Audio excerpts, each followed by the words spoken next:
Hello, everybody. My name is Tigran Haas, and I'm a guest here at the Urbanistica Podcast with Mustafa Sharif, the number one podcast in Nordic countries and beyond. And we have discussed in the second hour an interesting discussion about the urban transformations we see and the new paradigms in city making, specifically 15-minute city, 1-minute city, and everything associated with that, different approaches to rebuilding neighborhoods within the umbrella of sustainable development goals, SDGs, of course.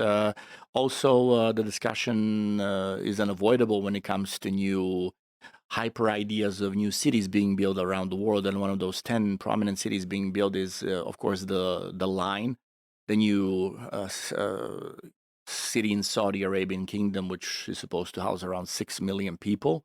And of course, do these models have a future?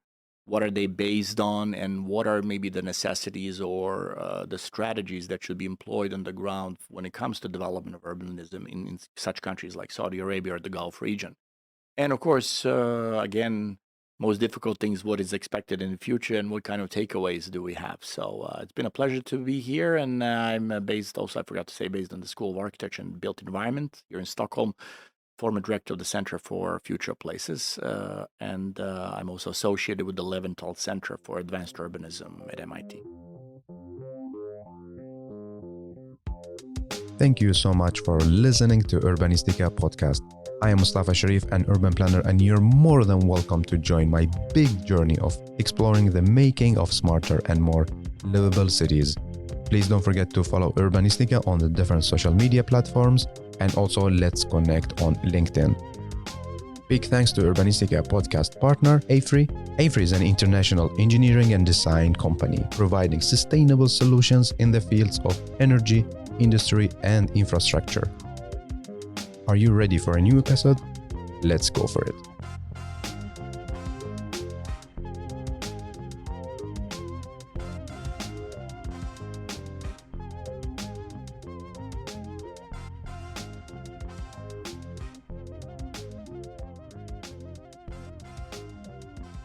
So, Professor, now you're gonna comment on the different concepts within urbanism.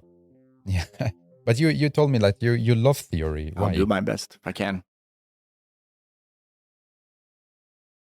Well, this is interesting. We had this interesting discussion in one of the Engelsberg seminars while we worked for the Axel St. Johnson Foundation, this wonderful series of Engelberg seminars covering different aspects of political science, military studies, history, urban city research.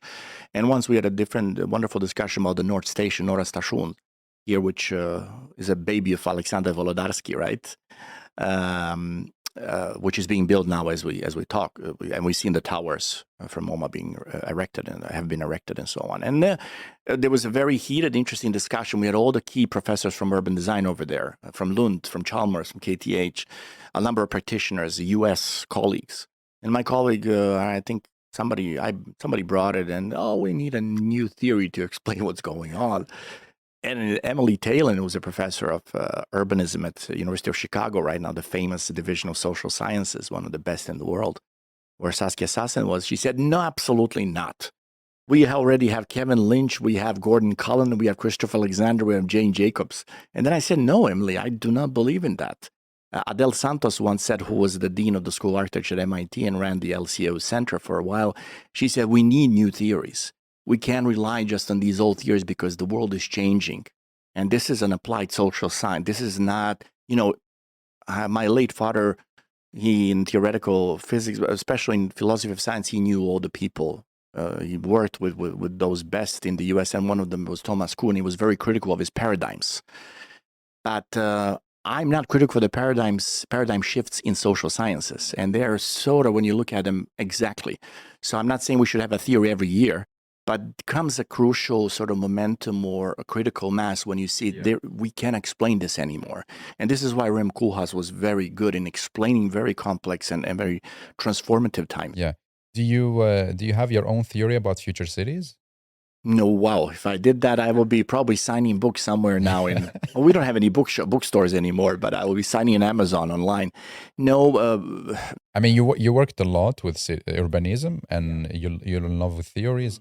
So you didn't develop like a future cities. No, but this is something that I'm working on now. I've been maybe, let's say, a little bit lazy, but I had this epiphany, or this sort of some kind of a light came in when I was a very much card-carrying urbanist. For a number of years, especially, and then I kind of paid a heavy price with the architectural schools because of that. I still believe in the principles and, of course, in their charter. Can you give us like a highlight? Sure. I mean, urbanism was a movement that came the end of the 70s, more or less prominent in the 80s in the U.S., a movement built of urban planners, sociologists, urban designers, architects as counter force and as a criticism to the sprawling communities in the U.S., to the development of edge cities, of external shopping centers, to the overdominance of the automobile, to the diminishing structures of neighborhoods, to the non-existence of the 15-minute city, to the pedestrian pockets being destroyed, and so on. So it was that it came and gained momentum. And of course, there was an ecological perspective and also social housing perspective. The biggest program built in history of housing in the U.S. was done under the auspices of urbanism. It was the Hope 6, housing opportunities for everyone. It took, in a way, even if you look at it in percentages, a very small percentage in the architectural world, but it took the world by storm by this neo-traditional idea of transport-oriented development and neo-traditional neighborhood planning. Criticized by the architectural schools for the lack of architectural quality, because it was very much, based on classical and traditional models. That was being too ideological. Famous article by David Harvey on the communitarian trap, that it really played with people's emotions, that it designed communities that were supposed to be, environmentally deterministic, that if you build, you're going to live by the way the rules. And Seaside was one of those typical examples. But it evolved during the years, and it got more, became urban infills, worked more with the city. But of course, it produced new suburban redevelopments. Yeah. So you were a believer on? I was a believer of principles, and I liked it because it was based on the ideas of Christopher Alexander, Jane Jacobs, all the people that I, as an urbanist, liked a lot. And I, as a researcher, tried to look into it, and I, in some strange ways, found myself defending it. And of course, we did the biggest New Urbanism conference after the Harvard 2004 New Urbanism Beyond in KTH. That will never be repeated again. 5 days with 35 top people. Jane Jacobs couldn't come because of her frail health, but I was in contact with her. Christopher Alexander forgot to come because he was a weird, strange guy. But then I met him in Providence 2 years after that. And basically, for Mano Castel says the brightest urban minds were assembled in Stockholm during that week. Amazing. That's one of my greatest products in a way, Mustafa. And that kind of became now a normal middle of the road thing. Nobody talks about New Urbanism anymore. They're also been baked into New Urbanism. They've been, and then New Urbanism also transformed. A number of young people left and started to work with tactical urbanism, with pop-up cities, Mike Lydon and his colleagues, which were part of CNU, Congress for New Urbanism. I left New Urbanism almost a decade ago, let's say, or maybe 8 years ago. So it's we don't hear people talk about this anymore. No. It's not interesting anymore. But like, what makes a concept become so viral? Like, let's say now, recently, like 1 minute city, 10-minute city. There are so many, like 1 line city, like I think many of us has ideas and concepts.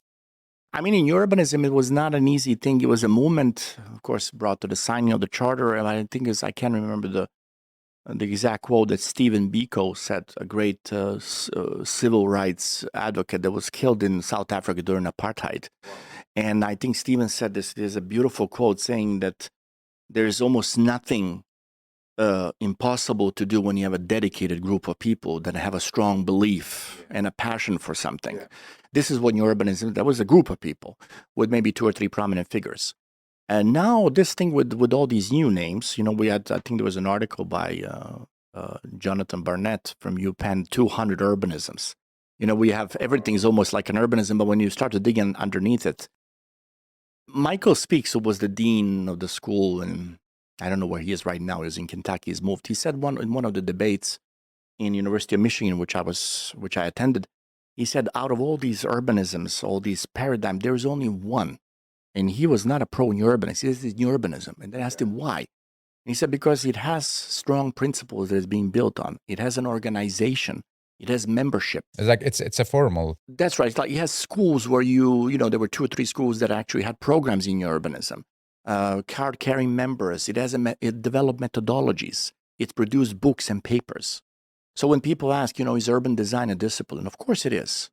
Because it has what is a discipline? A discipline, by definition, is if a number of credible academics and practitioners are able to agree upon something and there's a common thing.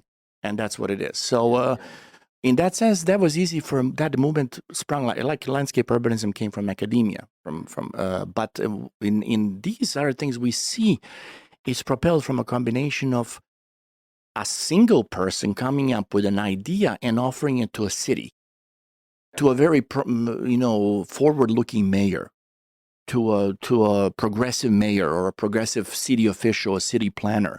You could see that happening when you had the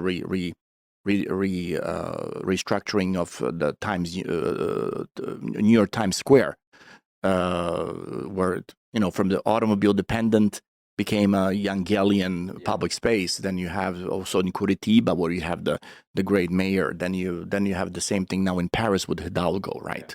In Stockholm now you have with Dan Hill, who was sort of not a mayor but a very strong figure in a strong think tank or consultancy and a planning office. So do you consider these as a concept or schools for urbanism? I'm not sure if they're going to influence the schools. The biggest difference between the 15-minute, 1 minute, and these things that we have now, they seem on surface, or they are actually ideology free. This is why they're accepted by a larger community. What does it mean? New urbanism was very much ideologically colored. It was attacked either from left or right. It was saying, when we're saying these are communists, working you in habitat in the US, and sort of from the Trumpists, they would say, well, these are communists. And then the leftists and the geographers saying this is a right-wing movement of all these hardcore people doing suburban communities for rich Republicans in Florida. And it was in a way because of this spatial determinism, the way the architecture came out to be. In the beginning, they were very, programmed. You had catalogs how you're supposed to build buildings, gables, roofs, porches, all that things. Yeah. So the ideology seems to be kind of clinically removed from 15-minute, 1 minute, any kind of a 20-minute neighborhoods, all the Australians, UK, Swedish models that we see right now. So it's easy to adapt, to take it. Yeah, if you say I'm pro, how could you be? Who could attack you, Mustafa? Say, I'm pro walking, cycling, having services close by, having all the amenities, enjoying in nature and health. So you're using the same apparatus that has been used, but in a way kind of detached from politics. It's all urban politics at the end. But like you say, schools will not be affected by this. Do you mean like the content that schools teaching, or no? No, I don't think there will be a master's program dedicated to a 15-minute city that will have only one paradigm. I'm not sure if I would like to see that.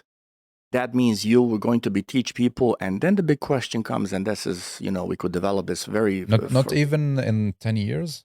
No, depends what we're going to have in 10 years. I'm not saying these concepts will disappear, because we started with them, plus we realize we come to the turning point, to a juncture now.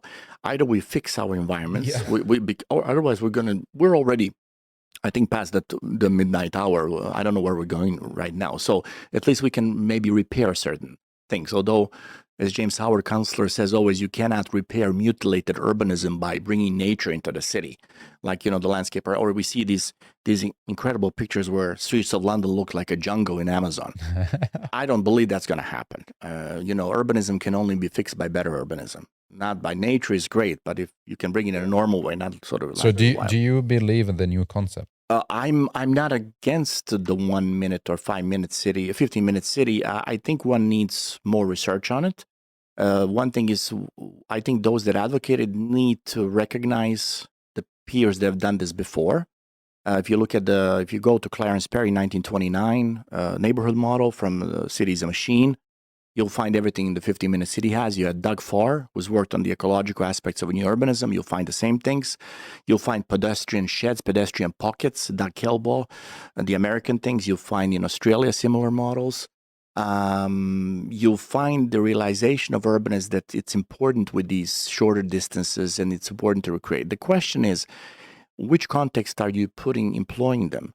What kind of neighbors do you have? Are you putting this in a suburban development? That's going to be extremely difficult to have a 15-minute city where you're still very much car-oriented. The structure of city inside Paris is very different from maybe the structure of Kharkiv in Ukraine, or maybe Plovdiv in Bulgaria or Toronto. Sometimes you have skyscraper cities. Of course, you can still have the 15-minute city idea there. But it's before we become completely engulfed by it. One will have to look at it through thick lenses, and wherever it's applicable, good, let's apply it. Although some things that I've seen from the 1-minute city remind me of some kind of a very dilapidated tactical urbanism pop-up. Yeah, it is a kind of, yeah. It is kind of, and then it's a little bit strange, we don't call it that. Somehow Mustafa, we jump from the tactical urbanism. Is it like we rename and add just a little element? Sometimes we do it. That's what Rem Koolhaas has said. If we cannot come up with new theories, at least come up with new names, and that's the easy way to do it. And this is what Saskia Sasin, when I had in the Dioris in Croatia, on our final 3 panels, I had a big interview with her, and she said, you architects are like, you just think you can come up with a new concept and that's going to be great. And she said it takes a long time. Like, for example, her projects are, as you mentioned in somebody else, and I forgot when we discussed the first hour, that it takes time. It ends up in specific, like Seta. I think it was referred to Setalov. All these things in Saskia's thinking, they end up in interesting research findings and books, but it's a long process. And this is where urban sociologists, people from social science, are a little bit better than us, from urban planning. We jump as soon as we, open our mouths if somebody throws at a piece of bread or we see a fly. So like, do you see that recently we have been like produced too many concepts and like within urbanism? Maybe it was actually not so much in the last time. I would say, like compared to the previous years. These things with 200 urbanism were not mentioned just in vain. A colleague of mine, Chris Trolson, and I, we did a paper based on Doug Kelbaugh's 3 urbanisms. Ours was saying that we have 5 urbanisms some 10 years ago. One was the traditional, the new urbanism, the classical sort of city building. Then we had this everyday urbanism, which was pop-up everyday, all these things that we see. Then we have the whole cluster of green approaches, sustainable city, biophilic city, green urbanism, sustainable urbanism, and so on and so forth. The 4th one is the architecture, the so-called post-urbanism, where, you've seen it, you've traveled very much in the Middle East and the Gulf region. We see it in many European cities where an architectural object defines space and creates a community in a way. And then, of course, the 5th one would be which we branded, based a little bit on the debates in Michigan, the re-urbanism one, the conventional thing, where we repair the city as it is, looking at precedents or something in history, but it doesn't sort of become like, the North Station. That was one of our cases, which is completely a re-urbanism one. We have like 2 parallel, how to say, one is like more social oriented, the other one more like twin city, smart city, more tech oriented. Yes. So like what is your reflection? Like, can we mix them? Should we mix them? Why there's always like tech or super social 1-minute city? It's true. I mean, a whole different than you have experts talking about smart cities. That's a whole different discussion in a way. Where are we right now at smart cities? I think still we have what I'm mostly worried about, and I like the sub-discipline of urban social geography, which just stemmed out from urban sociology. It's not just issues of justice, but it's also creating environments that are acceptable, livable, and decent for everybody. And housing is the epicenter of that. I think we have in housing, we have a perpetual crisis in housing in Sweden. Nothing from the Million Program has ever been able to, we can have all kinds of criticism of the Million Program, going to Tensta, Skarpnäck, and all these places, and we can discuss the lack of public space and whatever it is. In Croatia and Zagreb, these modernist areas are almost culturally heritage protected. This is how good they are. In Czech Republic, outside of Prague, I visited these modernist areas. They're in fantastic shape. But here it's different. In some of these areas, you get this total segregation, and then you get this social exclusion and all these things that we're used to. We still have this, I think, because the 15-minute city is not going to do much for places like Tensta or Rinkeby. Because like it's already physically...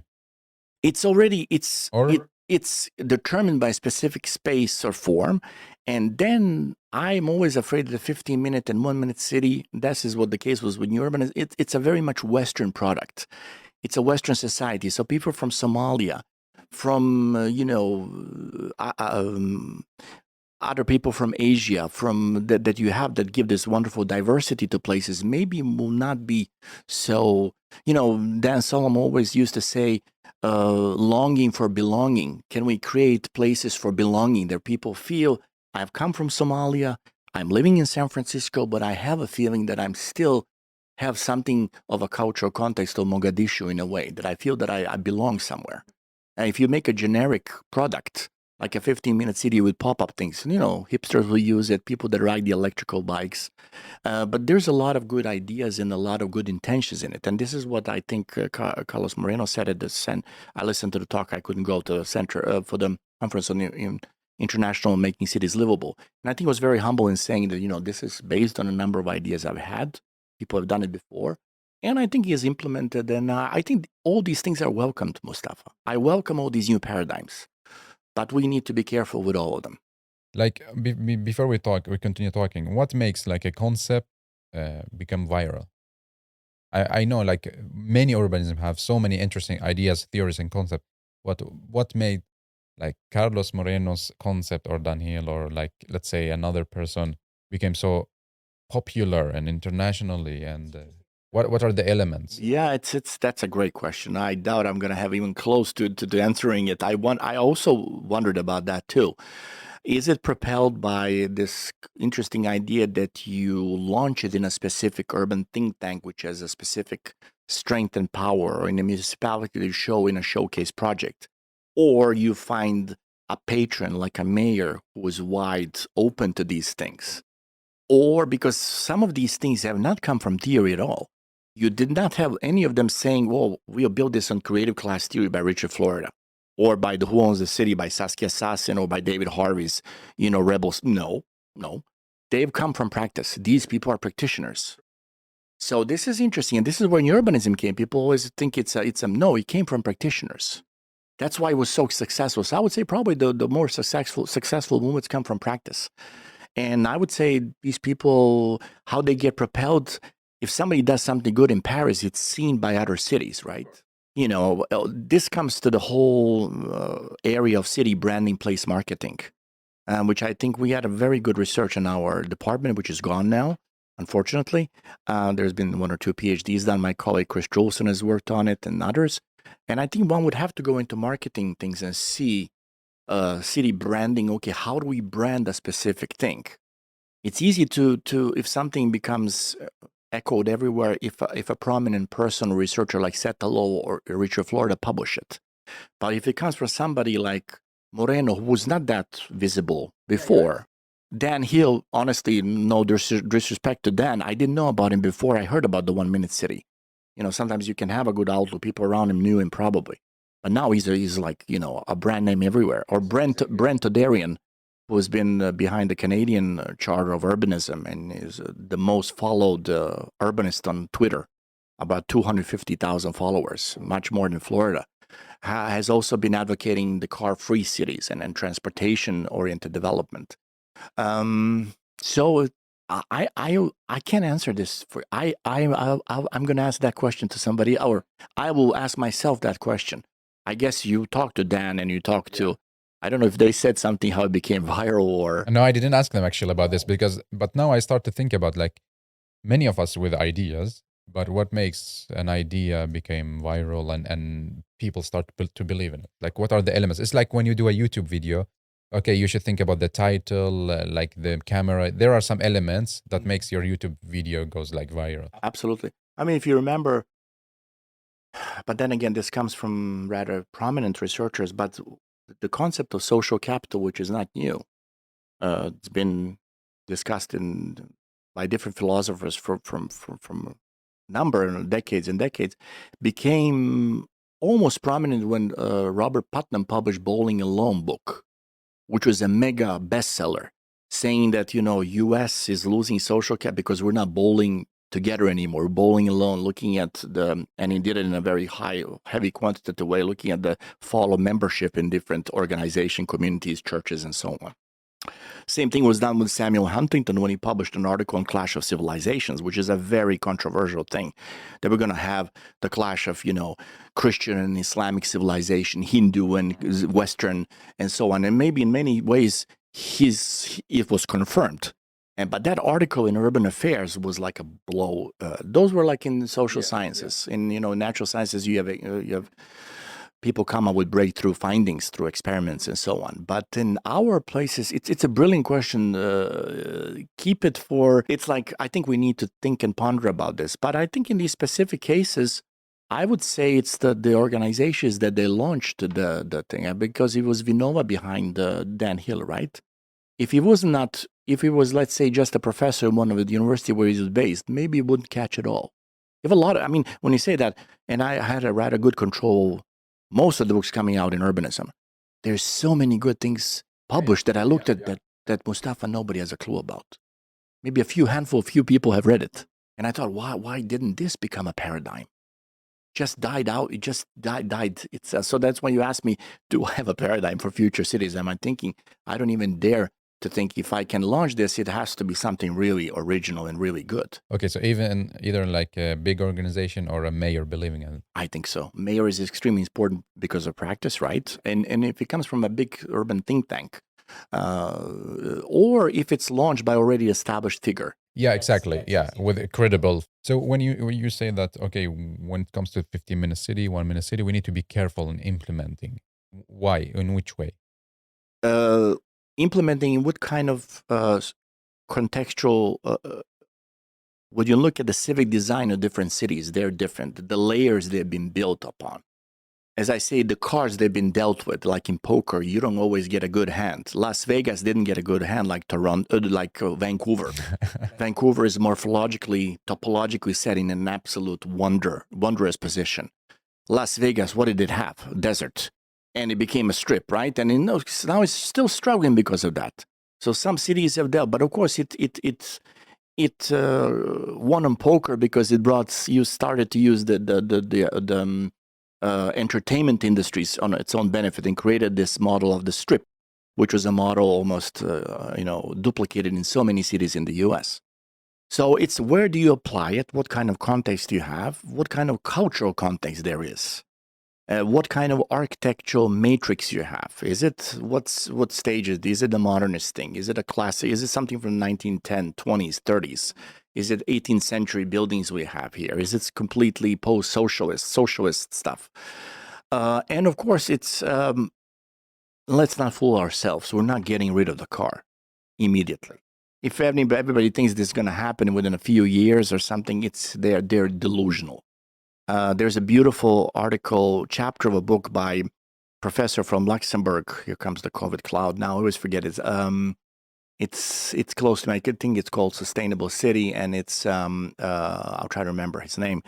He's a professor of ecology there, and the first chapter deals with how much how much are we still living, and unfortunately we'll be living for quite a long time in the fossil fuel age dependent society. If you shut off the fossil fuels, he said, in 2 weeks, the whole civilization would collapse. We see now with the war, with this whole conflict and the aggression in Ukraine, how much we're still dependent on gas and oil and things like that. And you shut it down completely, God knows what kind of winter we're going to have anyway. So I think it's that's sort of the where do you put it in? It's per se, the model is good. And what I always say, and I always said this to my colleague Margaret Crawford, I get upset, Margaret, because you're the first one that came this idea of everyday urbanism, which included all these practices of pop-up cities, DIYs, and tactical urbanisms. And nobody gives you credit for this. So I think one would have to sort of, in a way, trying to see, okay, do we need to readapt the 15-minute, apply it to something else? And of course, when you come up with a catchy name, Mustafa, 1-minute city, as Dan did, Everybody's going to wake up. Even the dead are going to wake up and say, "Oh, so cool! What is this?" Yeah, 1 minute. Wow, I can't even you can steal a car in 60 seconds, but can you do chores in 60 seconds? So I think it's the catchy names that are also, but that's what Rem said. He was so right. yeah. So you don't have a comment on the concept by itself, but No, I mean the concept there's nothing. How could you go against all these fine principles inside, right? It's all about walkability, cycling, biophilic society, having services close by, community feeling, places to enjoy nature, have closeness. I don't know if one has to. I've looked at the schemes and all that, and it's questionable if they can be achieved, in that way. But the other movements had the same thing: urbanism, tactical urbanism. They all did that. Had this ecological sensibility inside. I mean, if you talk to Bjarke and his hedonic sustainability, even in his architecture buildings, he has this ecological sustainability like maybe no other people. Yangel said, this is a person that really understands public realm. So it's interesting. So I'm not saying you cannot have exclusive rights to this. This is what it's important to remember. And I'm seeing the SDGs behind you. All these SDGs, I mean, the ones that are important for cities are baked into this. So in a way, I think we're in a specific situation. If they came up with this concept 20 years ago, it would have probably died a very painful, short death. Nobody would have cared. Do you think that we as urban practitioners are like really about like following the latest trends and forgetting like the past and things that work and always wants like new things, new concepts and so on? Partially, it's probably true because you find yourself in a specific place where you do work, you have a standard operating procedure. The municipality has these plans, this strategic plans has detailed plans and so on. So you do a lot of generic work. And in that generic work, some of these new things are baked in. And also, of course, the old things about dense cities, compact cities, polycentric development, sustainable housing, they kind of follow us throughout the whole thing. Even sometimes we even lose the meaning of what it means, what it is, good public spaces and so on. So I think it is implemented from one perspective. We get into these new things. We tend to forget the good stuff, and this is why the new urbanism had success in a way, saying digging out the stuff which was thrown into the garbage during the modernism times. None of that was applied when there was the international style and everything. But of course, one has to look into I'm not a defender of Robert Moses, but I wrote a very critical article in our anthology about Jane Jacobs, and she was not a saint in any ways. She spoke very little about race, about social urban geographies. Her perspective was very micro-urbanism oriented from the perspective and level of the street. She was a white elderly woman. She had no clue how maybe a Latin American woman would feel in a socially impoverished neighborhood. Her perspective was from Toronto neighborhoods and from the North End in Boston. North End in Boston is a showcase of tourist, beautiful, compact, post, neo, whatever, heritage Italian. And then in her complex theory that she's always praised, aside from her, of course, brilliance in economics, she really didn't understand the complexity of cities in a way that they need to function as organisms, and then they need Robert Moseses. They need the infrastructure. At that time, of course, everything was traffic oriented. It was those. But that was, as Alexis Pontegoe says when there was criticism of specific building, this was the child of that time. Robert Moses, and those were the child prospects of that time. Those were the best things that they came up with. If they were wrong, they were wrong. That time was that time. And of course, we can't just build all small new urbanism communities everywhere. No, I'm thinking like it's like this. Usually we comment the past and we say, oh, what stupid people and what did they do in our city? I mean, like we are commenting now with our data after 50 years, commenting the past. I mean, imagine go back in that time. Absolutely, Mustafa. That's the brilliant point you make. With these lenses, it's so easy to be post-critical. Yeah, like I'm 100% sure, like in 50 years, there will be people with the new data criticizing what we are doing now. Absolutely.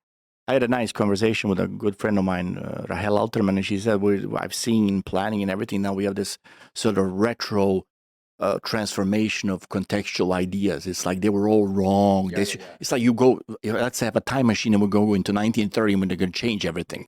It's so ridiculous, so stupid. These people are absolutely delusional. forget it. That's how it is. Now we have learned different ideas. And we go forward. We have to fix it. Like, yes. Like, what do you say? Urbanism, to fix bad urbanism. Yeah, this was what James, our counselor, used Yeah. to say in one of our talks when I brought him. He said when he was angry, he was in war with landscape urbanism, and they were bringing nature into the city. Although, for example, projects like Highline are absolutely beautiful, and he said you cannot fix mutilated urbanism by nature itself. You can only fix it by good urbanism. Yeah. And what good urbanism is, that's another story. Before we go to talk about the one-line city, so what should we as an urban practitioner think before we start to apply these concepts in reality? What First should we of all, keep in mind? think where it's coming from. How was it developed? What are the grounds for it? Who has developed it? And nothing personal, it could be X, Y, Z persons. And where did they develop it? What was their plan for doing it? Secondly, does it have a generic applicability? What are the general lessons we can learn from it? If it's being implemented in the city of Paris, doesn't mean it's going to work for Buenos Aires. Maybe it will. Of course, a lot of Latin American cities have the European structure. There's a lot of cities where I think 15-minute cities is a wonderful concept. But then remember the neighborhood shed, the 5-minute walk, the TOD station, 15 minutes urbanism thing, the Clarence Perry model, the 20-minute neighborhood in Australia, the UK stuff.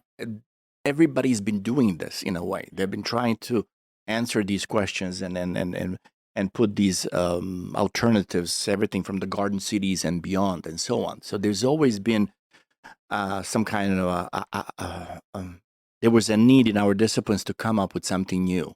And I think Rem was right in that way. It's a perpetual thing.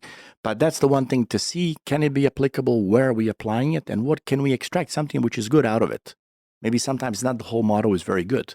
But of course, and sometimes you might, nothing, in this case, I'm not saying it's true, not at all, but sometimes, if you put the SDGs as your, who's going to go against that? This is like the whole world community has accepted which, by the way, Richard Fuller wanted to be city, not the SDGs, sustainable development goals, but city development goals, which in a way, because he wanted to say, the cities are the biggest problems we have. So it's the SDGs, then you go against that. Whoa, and that's an ideology which is good. It's all for us. So, which I'm, again, thinking about European Union as these two approaches now. One is the Bauhaus, right, thing, and then the other one is the green, whatever. I haven't gone and looked into the documents. I know in Roscoe, this Rebuild Ukraine, we're using them, but it's like question, okay, is this the best way to go about it? I don't know, maybe. When you're working like on building Ukraine, do you say, okay, let's implement 15-minute city here, let's go for this? How is the discussion? It's a very broad discussion, and when I participate in the beginnings when we were putting this up, it's run by people from Ukraine and also excellent people from Holland and England and so on. There's a lot of discussion that one needs to understand.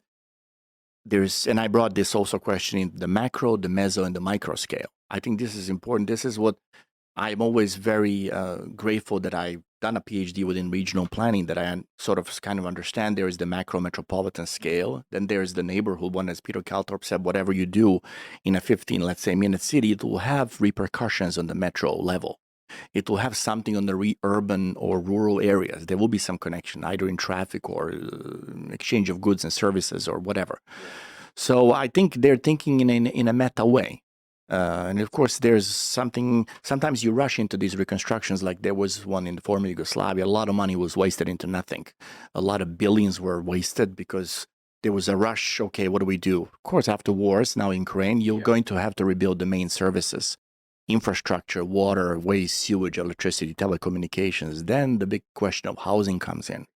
Do you rebuild it the new way? And this is, I think, people already thinking about the 15-minute city and thinking about some kind of a compact polycentric development. But some are also saying this heritage that we had, it's something that maybe we should also keep or rebuild. So it's we'll see what it comes to. It's a very complex thing. And that's why I was like happy to be over with the record, and now I'm back into it partially again. I'm thinking, oh gosh. Do you believe that the concept that's coming out now within urbanism will stay within like 20 years from now, that we keep? If we look what we had before in our recent history, that's new urbanism, sustainable urbanism, right? Biophilic cities never really took off as one would have expected.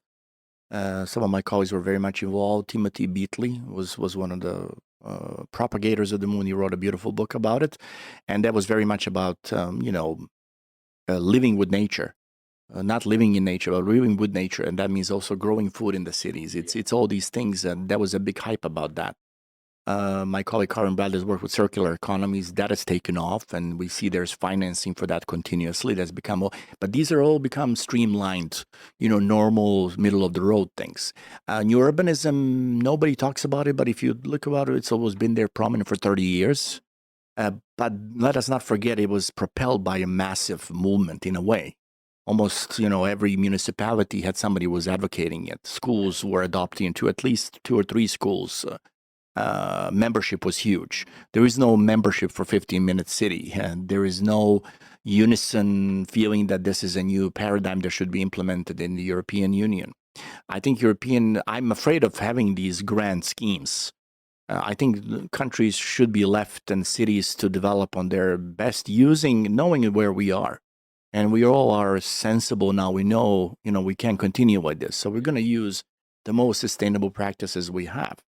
But at the end of the day, Mustafa, I think the price will be paid by the low-income communities. Whatever you implement, how is this going to benefit a slum in Dharavi, right? A slum in Bogota, a slum in, in Lagos. And of course, they have their organic life, and they have their own metaphysics, and they have their own structure. But if somebody goes, I remember Harvard School wanted to go into Dharavi and start to build these one houses. It was a pure disaster. They produced some kind of academic model that's going to replace the shacks there. Disaster. So in a way, it will benefit a specific planning scheme, specific city, specific context. Somewhere it will not be implementable, but then we turn to something else. So I think the diversity is great, and I think it will last, but I can't judge for how long. Will something else replace it? I don't know. Depending on what's going to happen in economy, in politics, in our geographical major tectonic transformations. I mean, post-disaster planning becomes almost like a must now. The rising sea levels, everything, and 15-minute city has nothing to do with these things. These are major things that cities need to prepare. That's resilience in a way. I welcomed that concept when it came in.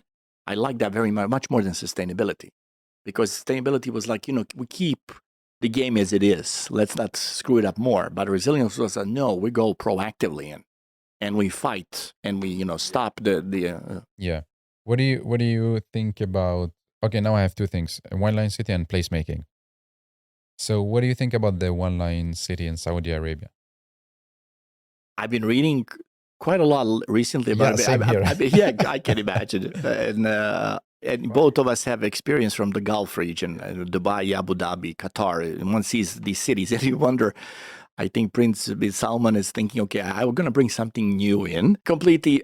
There was a comment recently made on one of the articles. My good friend Stefan Lehman was been working with this, and he said he was defending the line, saying, wait a minute, this must be that people are testing the ground as a think tank. This is a think tank, which will never get realized. They thought it's like a pilot. Yeah, and he said it's never going to realize, but they just want to see the reactions of people and everything. And then, of course, he was attacked.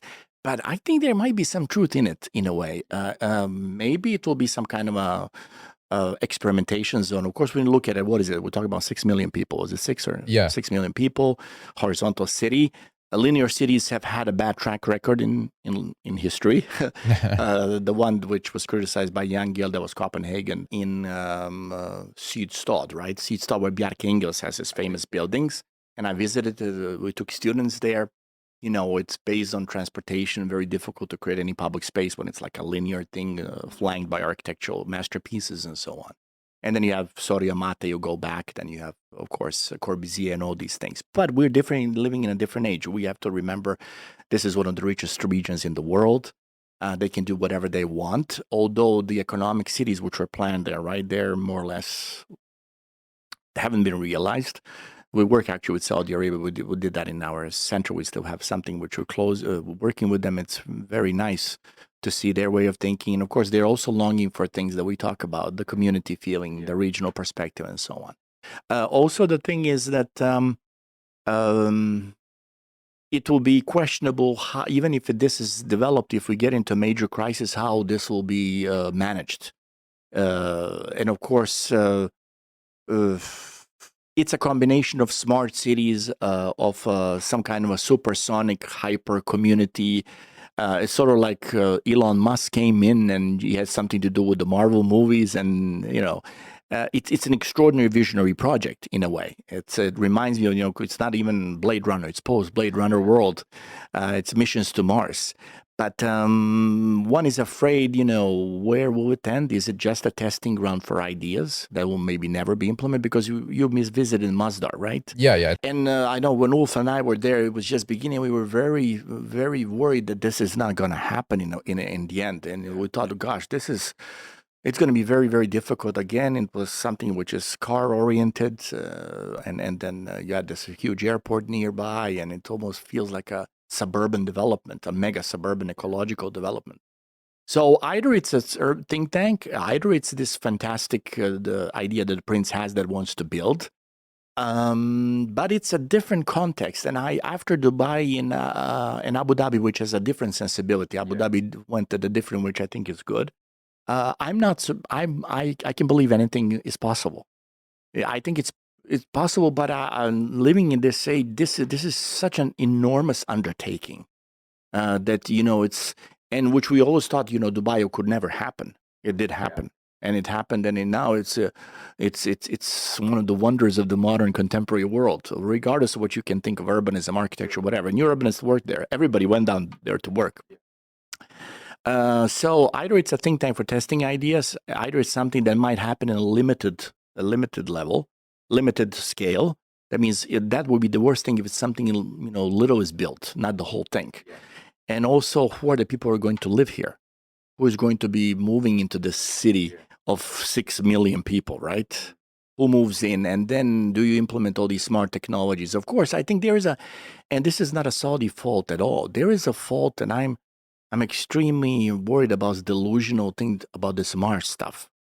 We're going to live on Mars. We're going to have colonies. Mustafa, we're not able to build a small colony on the moon.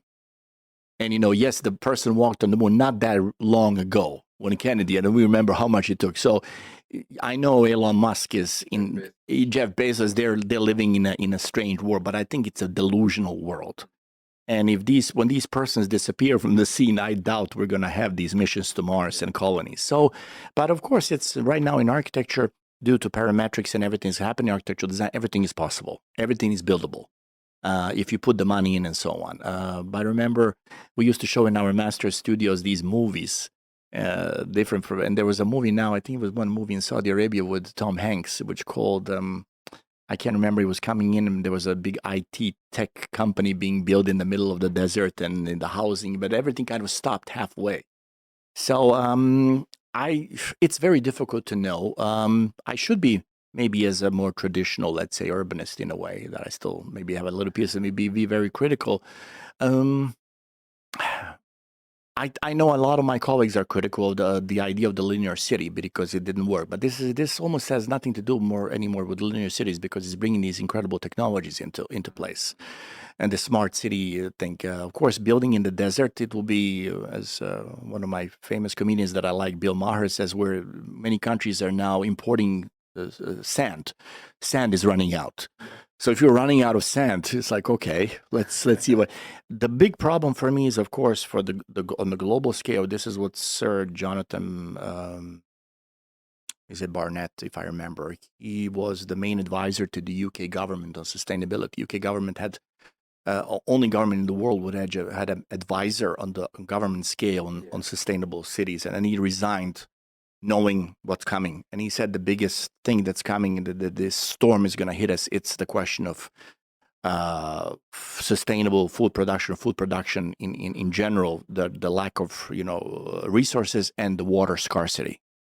And we know the Gulf region, it's the water, and they dealt with it pretty well in the Gulf in the Gulf states. So let's see how it develops. I think I will need to read more. But right now, it looks like an incredible science fiction project. Yeah, but from history and studies, do you think this will work or not? based on what we did before. You mean if we from the pyramids of Giza to the churches in Rome? Yeah. We've always had these benefactors. I mean, if Prince Salman puts a lot of money in, you're gonna get all the architects coming down. We see. I think there was an article recently in the Zine about the 10 major new future cities. One is being built in South Korea. One is in the U.S. One is in India. One is in Saudi Arabia. One is in Was it Singapore? Singapore. That's right. That's right. And there was one more, and they were very different. They had very different structures, all of them, and it was Oma, Bjarke Ingels involved and all that. They have different structures and sensibilities. I would presume here, like in other projects, you get involved, Bjarke in one piece, Sir Norman Foster in the second one, they build pieces of it. Yeah. And sometimes, I'm always worried when Norman Foster comes in. Why? Not it's like, oh gosh, he's already said he's going to rebuild the city of Kharkiv in Ukraine. And then you think, rebuild in which way? And this reminds you of this terrible, terrible domination of architecture, which I once said to Christina Alvendal in one of the seminars in Upplands Väsby. I said, Christina, why are we having these architectural programs for cities? I've never seen an urbanism program for a city. Oh, Tigran, we can't have any more programs. We have enough. But why can't we replace the Arkitekturprogrammet? Why the hell do we have that? Let the architecture be part of urbanism, not urbanism part of architecture. True. And this is why, Norman Foster is not an urbanist. People think he's an urbanist. Bjarke Ingels is not an urbanist either, but they're all urbanists now. True. So in a sense, they have hijacked urbanism, which Rem has so brilliantly talked about before, which I didn't believe before. Now I do.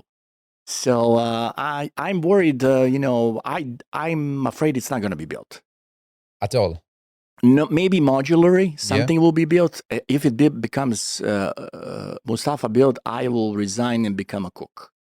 I like cooking also. I'll take a school. I promise you, I'll make you a bet. If we're alive, I will be already a pensioner by then. Yeah. But I don't know, because the last thing, this collapsed, with the economic cities and all that. There was so much hype and not much was done. What about the traditional urbanism, the communities? We discussed with our colleagues in Abu Dhabi, and also, what about the traditional things? What about the authentic Abu Dhabi? So one of my colleagues just did her PhD on Manama in Bahrain, and also talked about, the visions that were done, and do they really reflect what the heritage your community and the community wants, and they can speak about that. So it's because I think Saudi Arabia has wonderful cities and has wonderful history, which instead of maybe a linear city, you can build on that. Yeah, and that is placemaking, right? Exactly. In a way. Yeah, because this is my question. My next question. Like, instead of fixing our existing cities, why are we building new? And why are we building on the moon or that's true. somewhere? Like, what is your reflection? I've been in Cairo a long time ago. I understand it's an oversaturated city. Cairo is exploding. It's a mega city. And then, of course, this was the way, and remember, there's these new cities being created outside, basically driven by real estate developers instead of real planners. It's a necessity in a way. But again, how it's done, maybe it should have been done in smaller scale, more in a polycentric way of development and so on. I mean, some countries, again, like Slovenia, who's almost on the top of the charts when it comes to polycentric development, is a country which has buried 3 million or something, 4 million people with small cities, and their development is already done in that sense. Yeah. The historic cities, why I like Geneva or Zurich or Vienna, this is, they're already done by so many layers of history. So in a way, history is at peace with itself there. There's no tectonic movements anymore. And these new things, history hasn't settled. That's my new term. History hasn't settled in specific times, urban history. And here there's a need, of course, I'm a new upcoming ruler. I have these new grand ideas. I'm a reformer.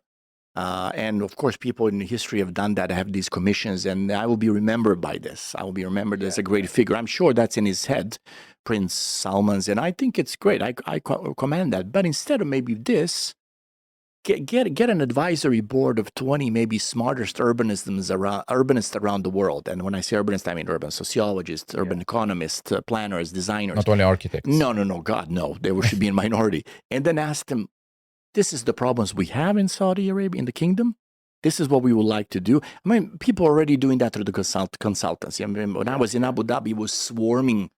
And they were like, They were not buzzing in a good way. These UK English consultants, they were there because of the money.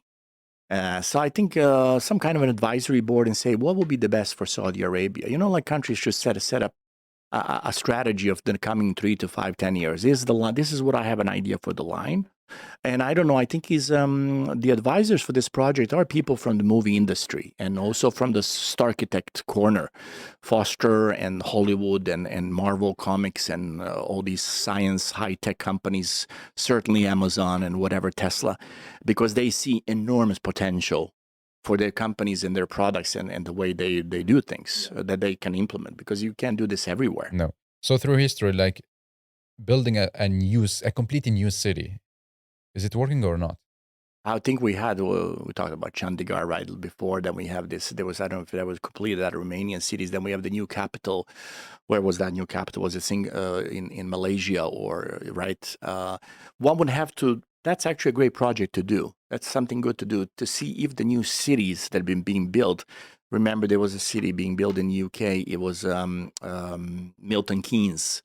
That was a different. Now it functions very well. I remember there was a lot of criticism when I was an architectural student. How are they functioning? What are their deficiencies? Were they ever built? A lot of them was never built.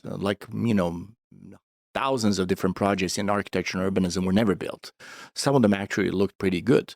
I mean, if you remember, even the quality projects of these Arcosanti with that thing, that never really took ground and that never got replicated. So I think that could be a good thing to see. Has anything functioned well? Or, I mean, we've had new cities or at least extensions to cities, city districts being built and all that. Building, I think the idea is building on what you already have. So that means if you look at a city like Las Vegas, okay, let's see what are the biggest problems, water, this and that. How can we rebuild it into more sustainable cities? I think a lot of that is being done in schools. So I think in the Saudi Arabia, what are the greatest challenges? Can we, instead of this magnificent mega science fiction high-tech Marvel project, do something else? Because history tells us linear cities do not work. And I'm not saying like, this from the movie on the YouTube, like everything is gonna function perfectly, Some of the critics say it's easy to make a YouTube movie, and don't believe that because Hollywood can make just about anything. The movie is incredible, but so were the other movies for things that never got realized. I don't know. I'll have to go back to the drawing boards and look at into the details. It would be nice to get somebody who was involved in the project to see, okay, what is really assembled from, because we get these reports from different journalists, from architectural planners. The overall, I've seen comments on all the articles are very critical. Yeah, same here. Like it's only people work kind of within the project. They defend the project. They defend it, and then there's some people that says, "Wait a minute, let's give peace them a chance." Yeah. And I think Stefan is closest to the ones that feels this. Maybe this is an urban think tank testing ideas. Not impossible. So that means if modules are done, you can never criticize that if they're equipped well. How do you get to them? So do you mean that okay, let's wait until they build it, and then we can evaluate? Or no, already from the beginning, cut it off? No. I guess no. Maybe this is a testing ground for the Mars colony. Okay. Because I'm not saying Saudi Arabian soil was like Mars, but hey, we're talking about a desert country mostly, right? And this strip of land is almost, you're going to build from nothing. And the climate, everything, whatever we expect in Mars, it's not going to be, it's not going to be fun.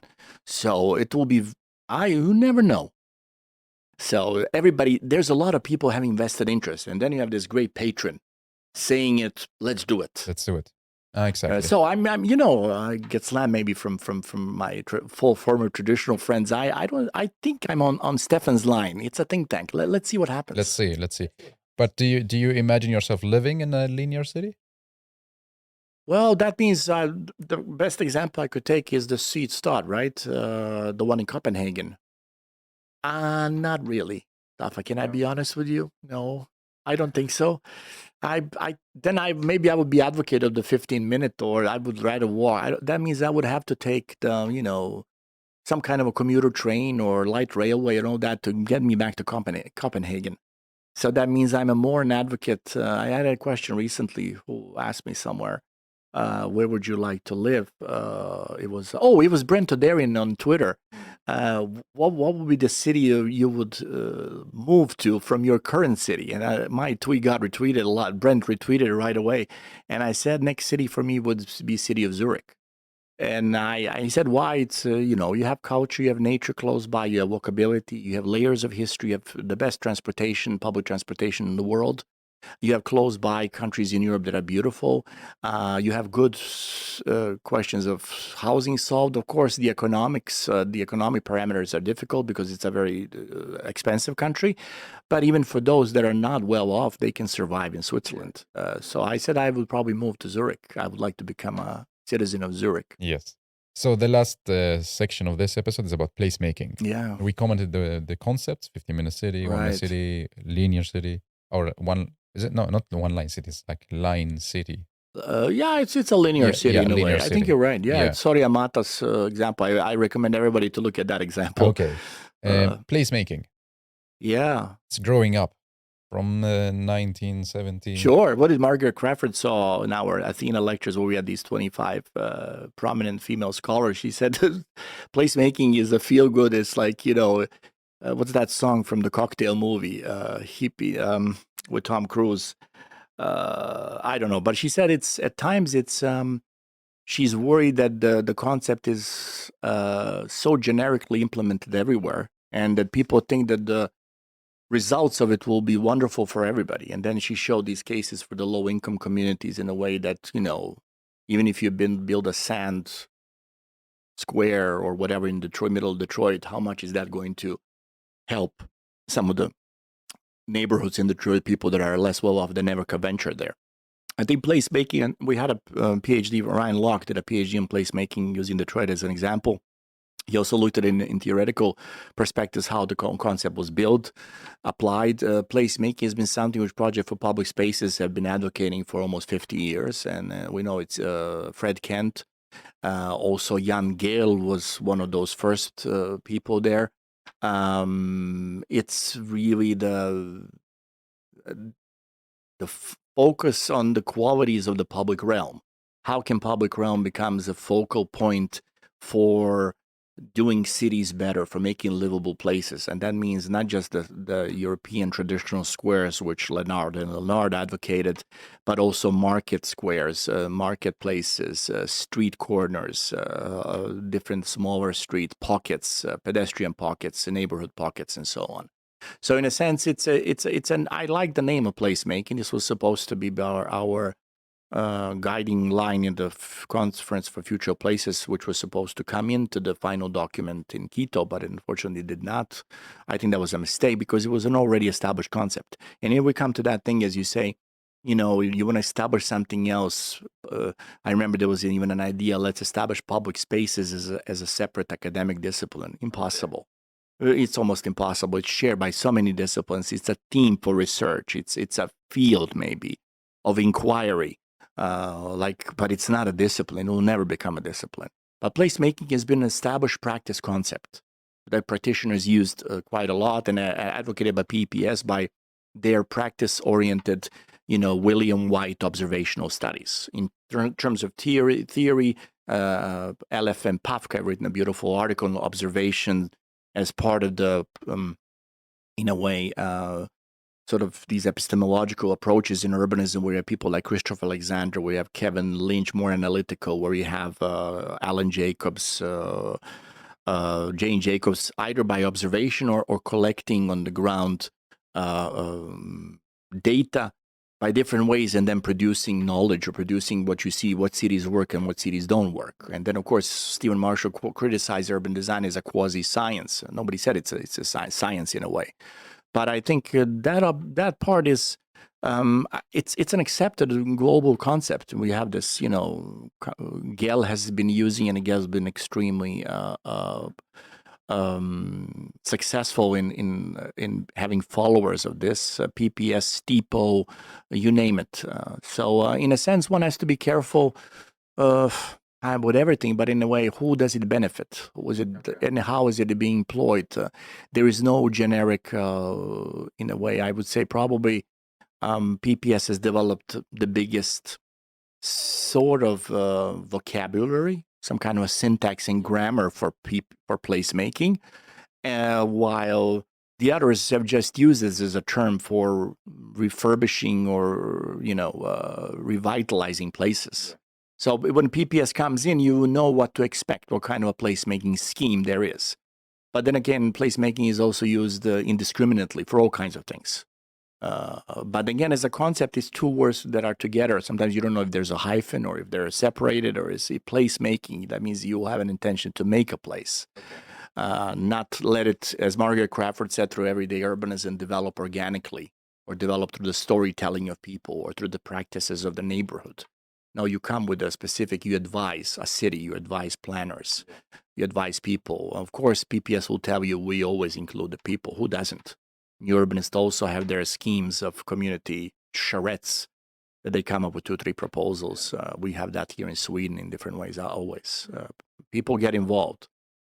So I'm kind of benevolent about it. I'm not pro or opposition. I think it's an important thing that needs to be included. In a way, when you deal with public spaces, this is a must to be part of the whole vocabulary that we do. I think it's a compliment, and in a way, you can see 15-minute city as a placemaking scheme. What else is it, Mustafa? Right? So depends what kind of. Sometimes before I didn't like discourse analysis. I actually like it a lot now, and it's what kind of loaded meanings do we put into words? How are they interpreted? Who interprets them? Who benefits from them? How are they employed in different contexts? That will depend what kind of placemaking you talk about. Exactly. Yeah. Of could course, be segregation placemaking. Yeah. Could be. Why wouldn't the line NOMA be a placemaking scheme? Obviously, it is. It will help places, right? It's trying to create a place. It's changing a place. So sure. It depends on how you tell the story of for this better or project. worse, it's being done. Yeah. No, it's interesting to listen to your perspective, and I'm very grateful that you're here and sharing with us. Thank you. It's all this is I wanted to say make believe world. No. But I like to come unprepared, so I get inspired by people like you, and then we let it flow. But these are the things I've been thinking about, and again, I think it's good that we have this. Sometimes I think this is important to say. There is a bit of a oversaturation by the production in this field. And when I mean production, it's the texts, the books, and the papers.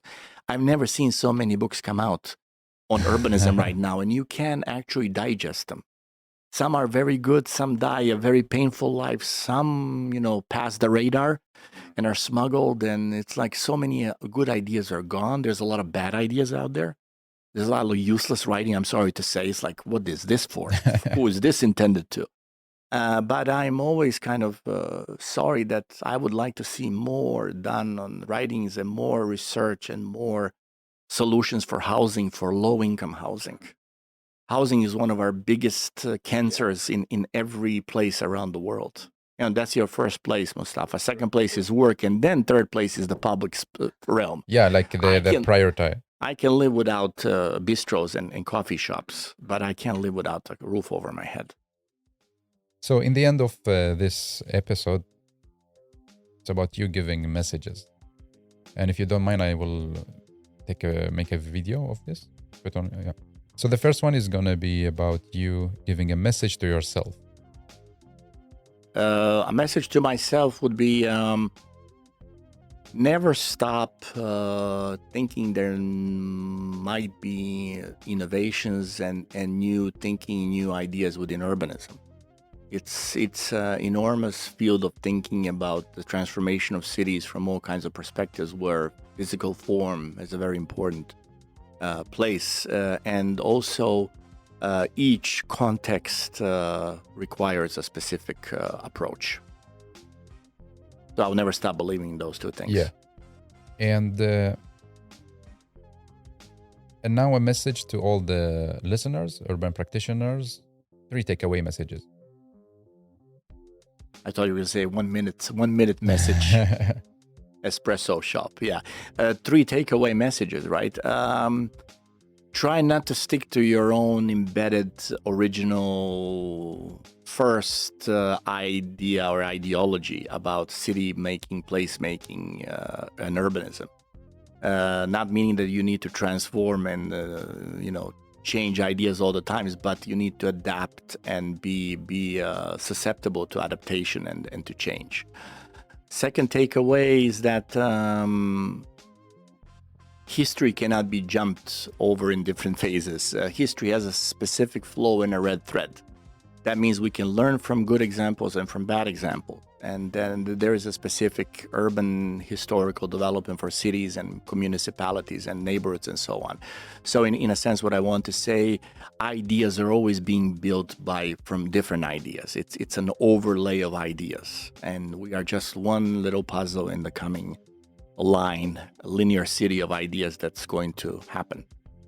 And the third takeaway, it's I'm going to copy you now, Mustafa. It's don't stop believing in cities, right? Love cities and love urbanism. But after the COVID-19 pandemic and everything, and I said, of course, do not be stuck in the embedded ideology or ideas that you had before. There's always a need to change, but also in a way, remember that there's something outside of cities too, and that is smaller communities, smaller towns, smaller urban villages, and also the rural areas. And people are humans there too, and they live their lives, and maybe some of them are living better lives than we are living in cities. So think big, work small, be a local architect and planner. And the last question is going to be you asking it to us. So what is your question to me and to the listeners? Well, I didn't really have a question. I just had a demand that you do not stop doing what you're doing, Mustafa. You have to keep the momentum going and keep us alive. You almost remind me about before the end of the world, these radio hosts. But I think it's a question for you would be not a question, but something to think about is that I would say try to influence the coming generation of planners and architects and urbanists through what you're doing and through the different ideas by critically assessing and bringing practice closer, because I know you are one of those bridges between practice and academia. And I think we're going to have need of that much, much more, because we have the sensibility, ecological, all of us now, but it's now how do we do the best things. So I don't demand anything, but that's my sort of suggestion to you. So I don't have a question for you. I wish I had. You had you got all the answers. Yeah. Thank you so much. And I'm always, you know this, like every time I talk to you, I get so much inspiration, so much motivation. So thank you so much. And thank you, Mustafa. It was wonderful to be to guest in this #1 urban podcast in the world, Urbanistica.